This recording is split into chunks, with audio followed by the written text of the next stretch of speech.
మత్తయి సువార్త 6వ అధ్యాయము 25 నుండి చదవండి.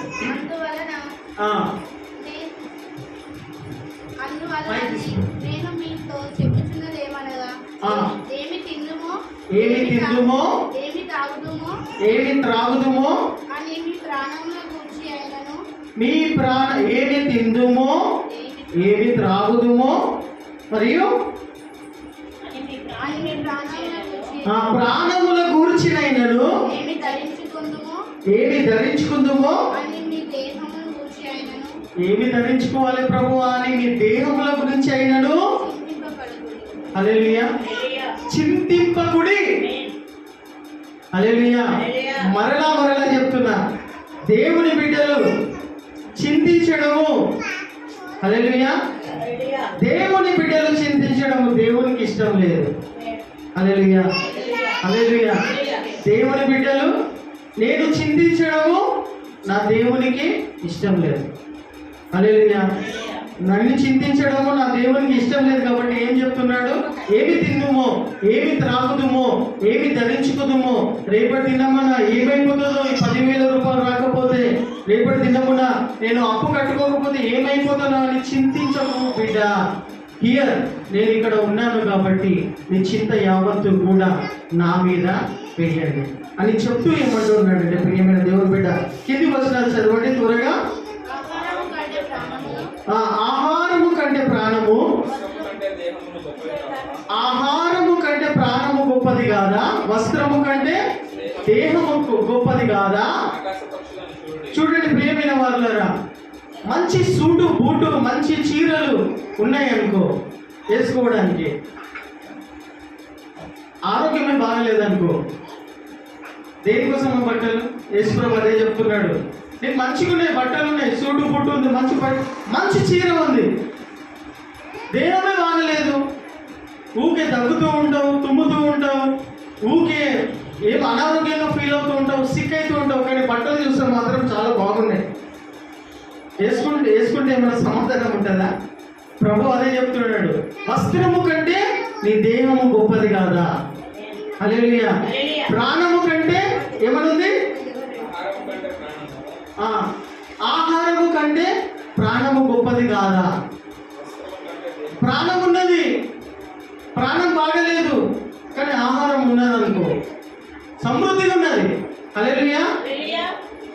ఆహారము నీ ఇంట్లో సమృద్ధిగా ఉన్నది, అన్నీ ఉన్నాయి, ఎవ్రీథింగ్ ఇస్ దేర్. తినడానికి, పాలు తాగడానికి, ఫ్రూట్స్ తినడానికి సమృద్ధిగా ఉన్నది.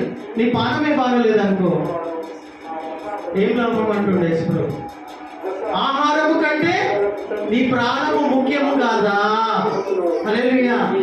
నీ ప్రాణం బాగున్నదా? దాన్ని బట్టి చింతించకు. హల్లెలూయా. వస్త్రము కంటే నీ దేహము ముఖ్యము కాదా? నీ దేహం బాగుందా ప్రియమైన దేవుని బిడ్డ? ఎంతో కొంత గొప్పగా కొంచెమైనా బాగున్నదా లేదా? ఇప్పుడు ఉన్నదా? కాబట్టి చింతించకు, వస్త్రము గురించి చింతించకు, రేపు ఏం సంపాదించుకోవాలని చింతించకు. దేవుడిచ్చిన ఆజ్ఞలో మీరు నిలబడి ఉంటూ ఉన్నట్టయితే ఎవరు చింతిస్తారో తెలుసా? మరొకసారి చెప్తూ ఉన్నాను, ఎవరు చింతిస్తారంటే దేవుని ఆజ్ఞలలో వాళ్ళు లేనప్పుడు చింతిస్తారు. హల్లెలూయా. దేవుని మాటలలో, దేవుడు పెట్టిన మార్గములో, అవి సులువైన మాటలలో, సులువైన మార్గములలో నువ్వు లేనప్పుడు చింతిస్తూ ఉంటావు, దారి తప్పిపోయి అక్కడిక్కడ తిరుగుతూ ఉంటావు, సత్యము తెలగక అక్రమంలోనికి వెళ్ళిపోతూ ఉంటావు. కాబట్టి ప్రియమైన వాళ్ళారా, దేహము కంటే, చదవండి కింది వచనం చదవండి, ఆకాశపు పక్షులను చూడండి,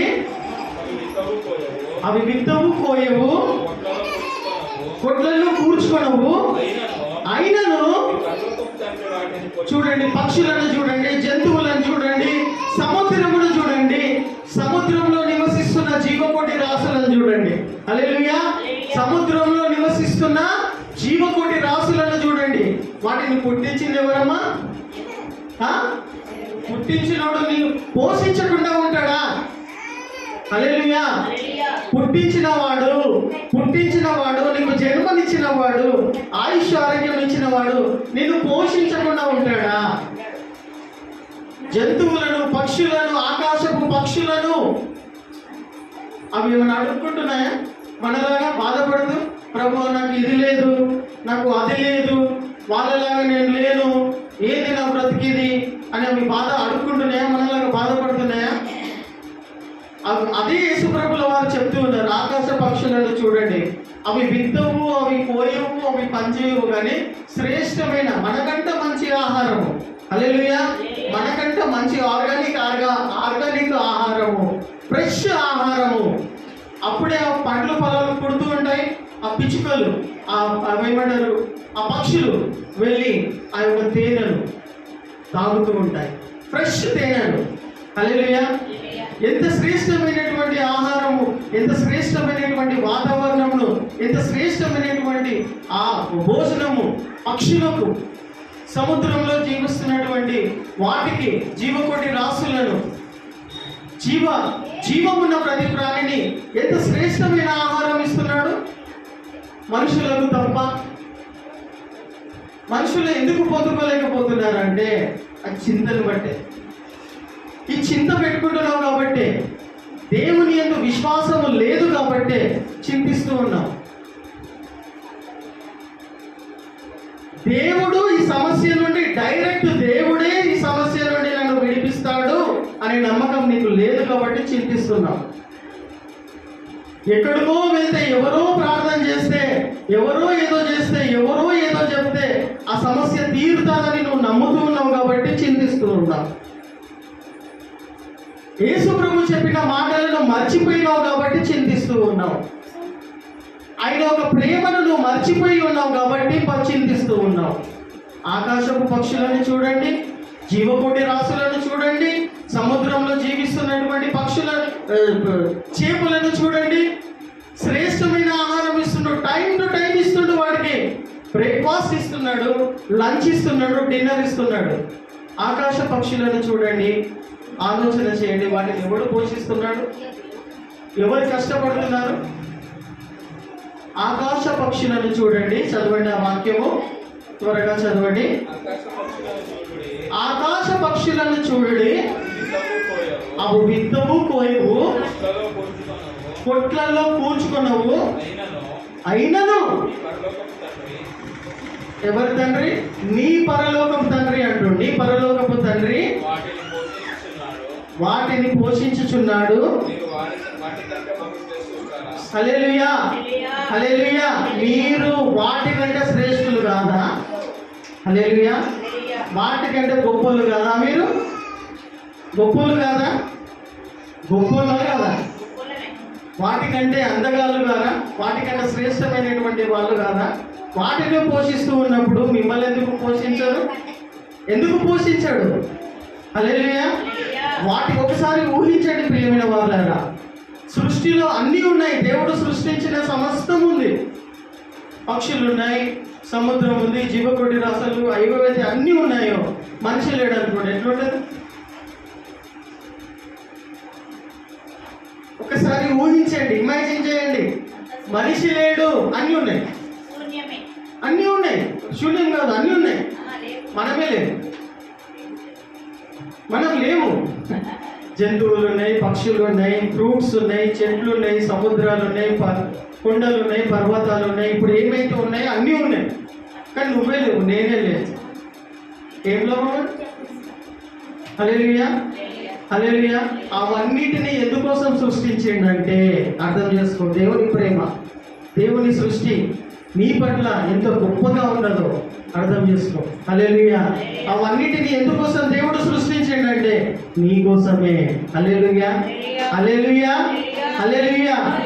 కాబట్టి ప్రియమైన దేవుని బిడ్డ, దేని కోసం కూడా నువ్వు చింతించొద్దు. హల్లెలూయా.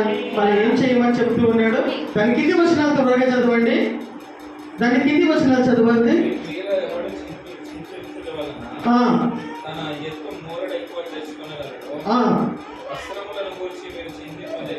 వస్త్రముల గురించి మీరు చింతింపలేలా? అడవి పువ్వులు ఎలాగో ఎదుగుచున్నాయో ఆలోచించుడి. ఆలోచించండి. అవి కష్టపడవు, అవి అడవి పువ్వులు కష్టపడవు, వణకవు. ఆ, అయినను అయినను తన సమస్త వైభవంతో కూడిన సమస్త వైభవంతో కూడిన సొలొమోను సహితము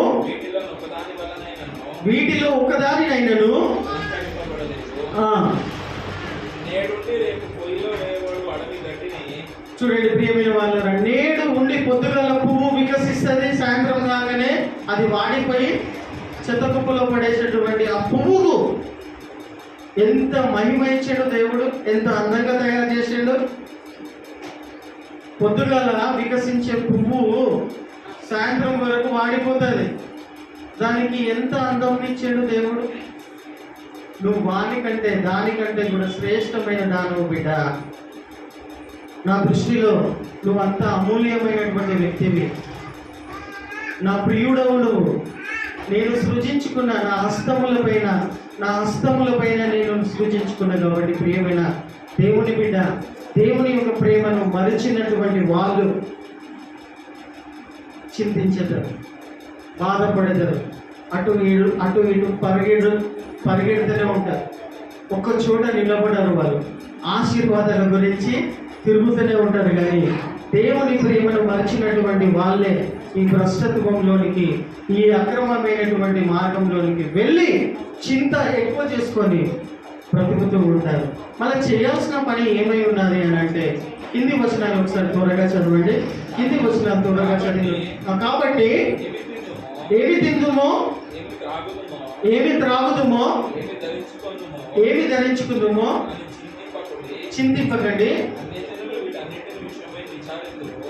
ఈడ మీరు ఆగాల, ఈడ వాక్యం వినాల. ప్రియమైన దేవుని బిడ్డ, అన్యజనులు వీటి గురించి, అన్యజనులు అంటే యేసుప్రభు స్వయంగా చెప్తున్న మాట ఇది. ఏమంటున్నాడు? అన్యజనులు వీటి గురించి అమ్మా నాకు ఆన్సర్ చేయాలి. వాక్యం మీకు అర్థం కావాలంటే మీరు నాకు ఆన్సర్ చేయాలి, చెప్పాలి. అన్యజనులు వీటి గురించి చింతించెదరు. అన్యజనులు అంటే ఏంటి? అన్యులు అని అంటే దేవుణ్ణి తెలుసుకోకుండా, రక్షణ పొందుకోకుండా ఉంటున్నటువంటి వాళ్ళందరూ కూడా అన్యులకు ఎదిగి వస్తారు. కాబట్టి వాళ్ళు దేవుణ్ణి తెలుసుకోలేనటువంటి వాళ్ళే ఉంటున్నారు. కాబట్టి వాళ్ళ వలే, ఎవరి వలే? వాళ్ళ వలే మీరు ఉండకండి. వాళ్ళు ఎట్లుండాలి ప్రభువా? అన్యుల వలె మనం ఉండొద్దు. అన్యులకు తెలియదు ప్రియమైన వారులేరా. అన్యులకు సంఘం లేదు, చర్చ్ అనేది లేదు, ఉన్నదా? అన్యులకు దేవుని యొక్క ఆజ్ఞలు తెలివై, తెలుసా?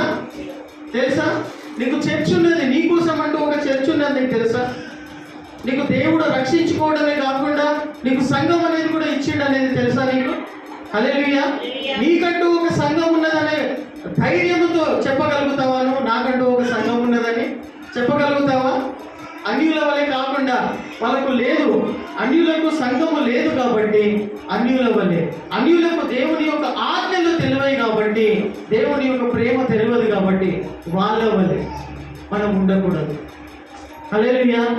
ఉండకుండా మనము ఒకవేళ దేవుణ్ణి తెలుసుకున్నా, రక్షణ పొందుకొని ఉన్నా కానీ కూడా అన్యుల వలె ఉంటూ ఉన్నట్టయితే, అన్యుల వలెనే ఆలోచిస్తూ ఉన్నట్టయితే, అన్యుల వలెనే మనం బ్రతుకుతూ ఉంటూ ఉన్నట్టయితే, మన జీవితంలో ఏ మార్పు మనకు లేకపోతే, మన లోపల దేవుని బిడ్డల యొక్క గుణగణ లక్షణాలే కనిపించకపోతే, మనం ఎవరి దృష్టిలోకి, ఎవరి లిస్టులోనికి వస్తాం? అన్యుల లిస్టుకే వస్తాం. కాబట్టి ప్రియమైన వాళ్ళ ఎదుటి విషయాలని చెప్తూ ఉన్నానంటే, దేవుడు నేను రక్షించుకొని కొన్ని ఆజ్ఞలు, కొన్ని నియమాలు పెట్టిండు, కొన్ని పద్ధతులు పెట్టిండు. ఆ పద్ధతులలోనే, ఆ హద్దులోనే నువ్వు ఉండాలి. అవి దాటిపోయినావంటే నువ్వు అన్యులతో సమానం. నువ్వు అన్యులతో సమానము.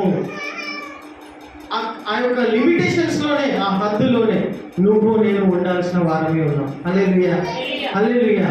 ఎవరైతే ఆ హద్దులో ఉంటారో, ఆ దేవుడు పెట్టినటువంటి నియమాలలో ఉంటారో, ఆ దేవుడు పెట్టినటువంటి మాట ప్రకారంగా నడుచుకుంటారో, వాళ్ళందరూ కూడా దేవుని పిల్లలు అనబడతారు.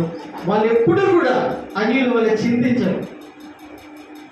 ప్రియమైన దేవుని బిడ్డ, ఒక చిన్న ఎగ్జాంపుల్ చెప్తా, ఉదాహరణ చెప్తా. నాకు ఏదైనా అనిపిస్తే వాక్యానుసారంగా ఏదైనా కరెక్ట్ అనిపిస్తేనే నేను మాట్లాడతా, ఏదైనా అనిపిస్తేనే నేను అది చేస్తా, ధైర్యంగా చేస్తా. ఎవ్వరు ఏమనుకున్నా పర్వాలేదు, తర్వాత అయినా తెలుసుకుంటారు వాళ్ళు ఇతను ఎందుకో ఈ విధంగా చేసిండని.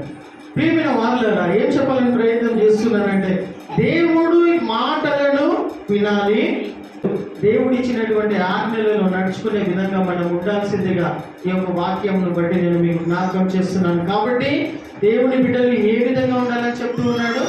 మీరు అన్యుల వలె చదవండి వాక్యము. అన్యజనులు వీటన్నిటి గురించి విచారించెదరు. ఇవన్నీ మీకు కావాలని మీ పరలోకపు తండ్రికి తెలియను. హల్లెలూయా, హల్లెలూయా, హల్లెలూయా. ఇవన్నీ మీకు కావాలేనని మీ డాడీకి కాదు, మీ అన్నకు కాదు, మీ మమ్మీకి కాదు, ఇంకెవరికో కాదు. అంటే నేను వాళ్ళని తక్కువ చేసి మాట్లాడుతలేదు. ఇవన్నీ కూడా నీకు కావాలనని నిన్ను పుట్టించినటువంటి సృష్టికర్త అనే దేవునికి తెలియను. హల్లెలూయా, హల్లెలూయా, హల్లెలూయా. తెలియను, ఆయనకు తెలుసు బిడ్డ.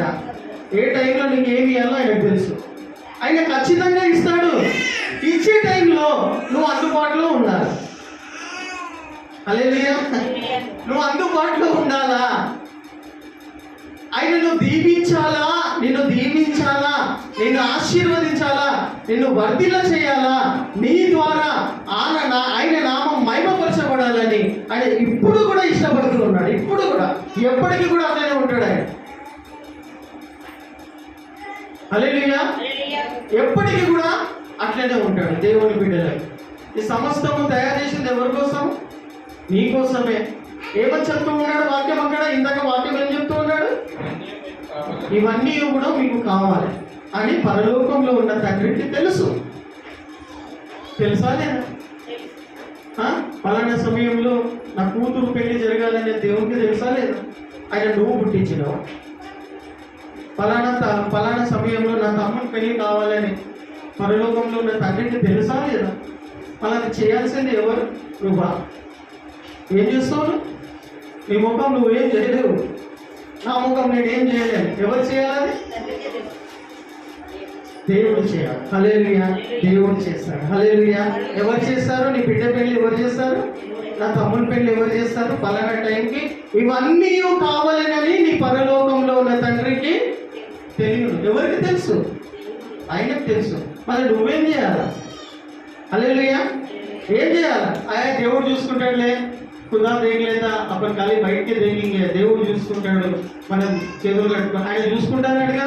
పరలోకంలో ఉన్న తండ్రి నీకు అన్నీ తెలుసు ప్రభు, నువ్వు చేసుకో, నేను ఇక్కడనే ఉంటా అన్నాడు. అట్లుండాలా? తండ్రి చేయాల్సిన బాధ్యతలు దేవుడు ఇచ్చాడు. హల్లెలూయా. బాధ్యతలు, కట్టడాలు, బంధాలు దేవుడు పెట్టినే, నువ్వు నేను పెట్టినే కాదు. హల్లెలూయా. నీకు ఏ చింతున్నా కానీ కూడా చింతించడు, ఆలోచించు. దేవుడు ఏమి ఇచ్చాడు? బ్రెయిన్ ఇచ్చాడు, ఆలోచన చేయమని చెప్తూ ఉన్నాడు. నువ్వు చేయవలసిన బాధ్యతలు నువ్వు చేయి. దేవుని మీద పెట్టాల్సినటువంటి విశ్వాసం నువ్వు దేవుని మీద పెట్టు, అంతే. మీద అంతైనా చూసుకుంటాడు. హల్లెలూయా. మనుషుల పైన పెట్టకపోకండి, దేవుని పైన పెట్టండి విశ్వాసం. నీ వ్యక్తిత్వాన్ని, నీ నమ్మకాన్ని, నీ విశ్వాసాన్ని, నీ నమ్మకాన్ని నిన్ను సృష్టించినటువంటి దేవుని పైన పెట్టుకోండి. హల్లెలూయా. మనుషుల పైన కాదు, క్రైస్తవులను కాదు మీరు వెంబడించాల్సింది, క్రీస్తుని వెంబడించండి. క్రైస్తవులను కాదు మీరు చూడాల్సింది, క్రీస్తుని చూడండి. హల్లెలూయా. క్రీస్తుని చూడండి. హల్లెలూయా. క్రీస్తుని వ్యక్తిగతంగా చూడండి. క్రీస్తుని ప్రార్థనలో ఎక్కువ సమయం గడపడం నేర్చుకోండి. దేవుడు ఏమంటున్నాడు? దేనిని గురించి కూడా చింతపడకండి అని ఎవరు చెప్తున్నారు? ఎవరు చెప్తున్నారమ్మా? ఎవరు చెప్తున్నారు? యేసు ప్రభు చెప్తున్నారు, దేనిని గురించి చింతపడకు. హల్లెలూయా. దేనిని గురించి కూడా చింతపడకు, దేనిని గురించి కూడా చింతపడకు. వాళ్ళు ఏం చేయాలి ప్రభు? మొదటిగా నా నీతిని, నా రాజ్యమును ఏం చేయమంటున్నాడు? వెతకండి. మొదటగా నా నీతిని, రాజ్యమును వెతకండి.